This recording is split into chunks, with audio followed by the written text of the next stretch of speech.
दोस्तों, बहुत समय पहले की बात है। एक छोटे से गांव मोहनपुर में रामू और रानी नाम के दो पति पत्नी अपने दो बच्चे चिंटू पिंटू के साथ रहते थे।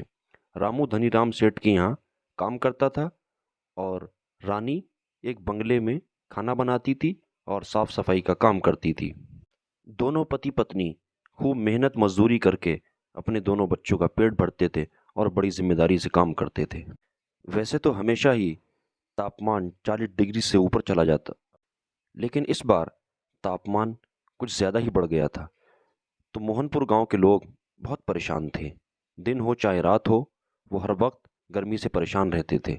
इस साल तो गर्मी बहुत ज्यादा पड़ी है। इतनी कड़ी धूप में काम करना बहुत मुश्किल हो गया है। बाहर निकलते ही पसीना आने लगता है। इतनी भारी गर्मी में तो काम पर जाने का मन भी नहीं करता। न जाने इस साल की गर्मी कैसे कटेगी। चलो अच्छा, मैं काम पर जाता हूँ, वरना सेठ गुस्सा करेंगे। रामू काम पर चला जाता है और चिंटू और पिंटू गांव के एक छोटे से सरकारी स्कूल में पढ़ते थे। तो रानी उनको स्कूल छोड़ने के बाद काम पर चली जाती है। लता जिस बंगले में काम करती थी, वहाँ मालिक और मालकिन अपने दो बच्चों के साथ रहते थे। अरे रानी, तू आ गई। चल अब जल्दी से घर का काम निपटा ले। तुझे पता है ना, आज हमारे बड़े लड़के की बर्थडे पार्टी है। सारे काम 4 बजे से पहले ही हो जाने चाहिए। और हाँ, इस बार तुम घर सजाने में भी मेरी मदद करोगी।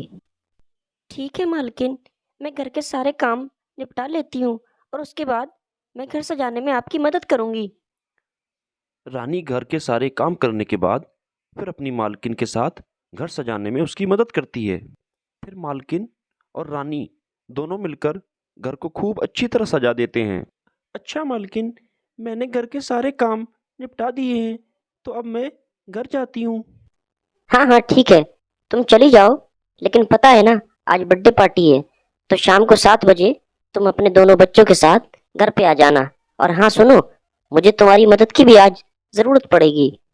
ठीक है मालकिन, मैं अपने दोनों बच्चों के साथ शाम को 7 बजे घर आ जाऊंगी। ऐसा कहकर रानी अपने घर चली जाती है और फिर अपने दोनों बच्चों को तैयार करके शाम के 7 बजे अपने बच्चों को लेकर मालकिन के यहाँ पहुँच जाती है। पार्टी बहुत शानदार थी। इतना बड़ा घर देखकर रानी के दोनों बच्चे कहते हैं, यार चिंटू, कितना बड़ा घर है। बाहर कितनी गर्मी हो रही है और उसके बावजूद भी अंदर कितनी ठंड लग रही है। चिंटू पिंटू की ये बातें मालकिन का लड़का सुन लेता है और वो कहता है, हमारा घर इसलिए ठंडा लग रहा है कि हमारे घर में हर कमरे में अलग अलग एसी लगा हुआ है। ओह, मतलब कि एसी लगाने से घर ठंडा हो जाता है। चिंटू पिंटू से कहता है कि हम अपने पापा को घर में एसी लगाने को बोलते हैं, इससे हमारा घर भी बहुत ठंडा हो जाएगा। चलो बच्चों, इधर आओ, अब केक काटने का टाइम हो गया है। जब मालकिन का लड़का केक काटने लगता है, तो चिंटू और पिंटू एसी की ठंडी हवा खाते खाते मालकिन के लड़के की कमरे की तरफ चले जाते हैं।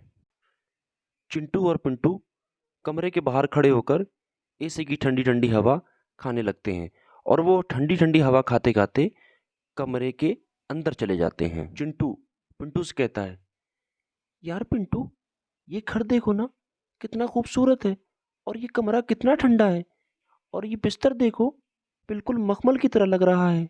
इसी दौरान 15 मिनट बीत जाते हैं और आराम करते करते कब उन दोनों की आंख लग गई, ये पता ही नहीं चला। इतनी ही देर में मालकिन की लड़की कमरे में आ जाती है और वो चिंटू और पिंटू को बेड पर लेटा देखकर भड़क जाती है।